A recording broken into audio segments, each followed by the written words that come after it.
Present global wide attention ఉన్న Indian సినిమాల్లో రామాయణ కూడా ఒకటి. మైథలాజికల్ విజువల్ వండర్గా తెరకెక్కుతున్న ఈ సినిమాకి సంబంధించి ఓ రెండు ఇంట్రెస్టింగ్ విషయాలు బీటౌన్ జనాల్ని ఫుల్ ఎగ్జైట్ చేస్తున్నాయి. మరి ఈ దీపావళికి రామాయణ ఫస్ట్ పార్ట్ విడుదల చేసేందుకు రెడీ అవుతున్న మేకర్స్ ఎలాంటి అప్డేట్స్ రెడీ చేస్తున్నారు? బిగ్ స్టార్ కాస్ట్తో టాప్ ప్రొడ్యూసర్స్ కొలాబరేషన్తో విజువల్ వండర్గా తెరకెక్కుతోన్న సినిమా రామాయణ. దాదాపు 4,000 కోట్లకి పైగా బడ్జెట్తో 2 భాగాలుగా వస్తోన్న ఈ ప్రెస్టీజియస్ సినిమా ఫస్ట్ పార్ట్ ఈ దీపావళికే ఆడియన్స్ ముందుకు రానుంది. అయితే రామాయణ సినిమా నుంచి విడుదలైన రామ గ్లిమ్స్తో మేకర్స్కి ఆడియన్స్ నుంచి ఊహించని పరిస్థితి ఎదురైంది.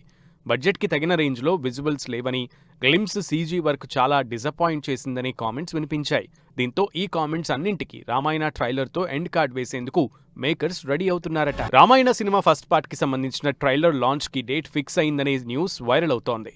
రీసెంట్గా లాస్ వెగాస్లో జరిగిన సినిమా కాన్ 2026 ఈవెంట్లో ఈ ట్రైలర్ని స్పెషల్గా స్క్రీనింగ్ చేసిన డైరెక్టర్ నితీష్ తివారీ టీం డిజిటల్గాను రిలీజ్ చేసేందుకు రెడీ అవుతోంది.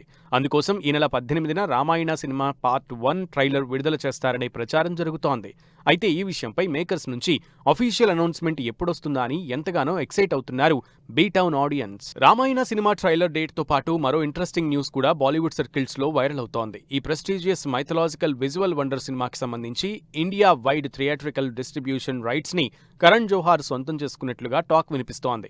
ధర్మ ప్రొడక్షన్స్ బ్యానర్ కింద రామాయణ సినిమాని ఇండియా వైడ్ విడుదల చేసేందుకు రెడీ అవుతున్నట్లు తెలుస్తోంది. గతంలో ప్రభాస్ బాహుబలి, తేజ సజ్జా మిరాయి సినిమాల్ని కూడా బాలీవుడ్లో గ్రాండ్ స్కేల్లో రిలీజ్ చేశారు కరణ్ జోహార్. దీంతో ధర్మ ప్రొడక్షన్స్ డిస్ట్రిబ్యూషన్తో రామాయణ సినిమాకి బిగ్ బూస్టప్ వచ్చినట్లే అని చర్చించుకుంటున్నారు బీటౌన్ జనాలు.